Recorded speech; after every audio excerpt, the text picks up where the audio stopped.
कराडचं शरण येणं हे नाट्य आहे का, अशी शंका आता ठाकरे गटाचे आमदार भास्कर जाधव यांनी व्यक्त केली. काल मुख्यमंत्री फडणवीस आणि मंत्री धनंजय मुंडेंची चर्चा झाली. काल चर्चा होते आणि आज कराड शरण येतो हा योगायोग आहे का, असा सवाल जाधवांनी विचारला.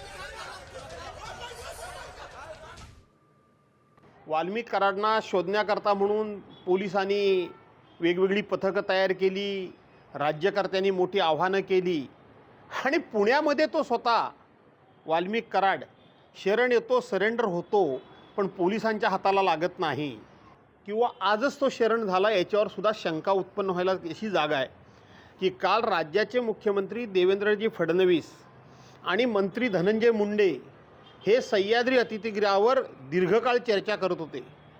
आता काल त्यांनी चर्चा करावी आणि आज वाल्मिक कराड त्या ठिकाणी शरण यावा, सरेंडर व्हावा, हा योगायोग म्हणावा का पोलिसांच्या हाताला न लागता तो स्वतःच पोलीस स्टेशनला जावा, हे सगळं घडवलेलं नाट्य आहे का, अशी महाराष्ट्राच्या मनामध्ये शंका यायला जागा आहे.